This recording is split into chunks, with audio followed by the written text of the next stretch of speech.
good, my people? Welcome to Wally's Welding World. I'm the weld professor. Today I'm going to kind of go over some stingers and give you guys an idea of the stingers that are being used out here.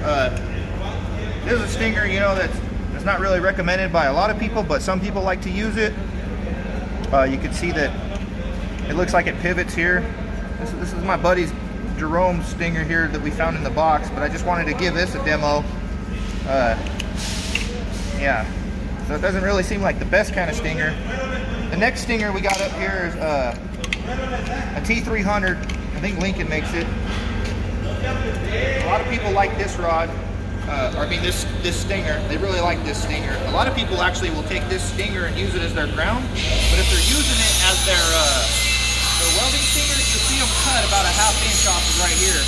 So that way they got just a little bit of a grab mark. You know, a lot of people don't like to have that extra ½ inch on there, so they'll whack that off.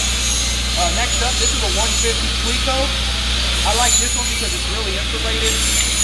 Not like this one. This one's not insulated. This arcs out on a lot of stuff. This one really doesn't like to arc out, but you can see that the teeth in here get kind of wore out after a while.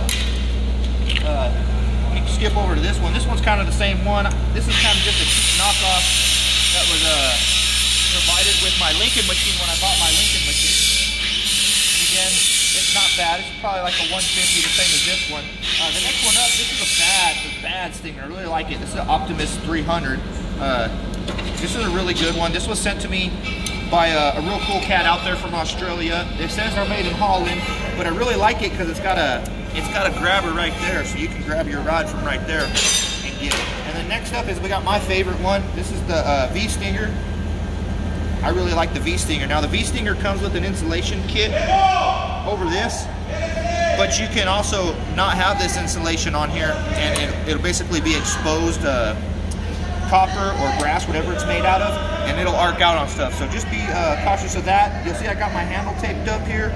A lot of the times I'll put like a valve handle here to try to help this from arcing out, because once this little coating goes away right here, you know, you have the potential arc out marks all over it. So that's it today, guys. Just kind of wanted to give you an idea of what the stingers are that we're using, or that people use. Using the majority of the stingers, this is the stinger I like to use, V stinger. Everybody's asking me what kind of stinger I like. The V stinger. If it's not the V stinger, it's the Optimus 300. I really like this one. This one has a real strong spring, and you can see it's completely insulated. This one you're not going to arc out on nothing. Great for climbing in the wraps. Wrap to you guys later. Peace.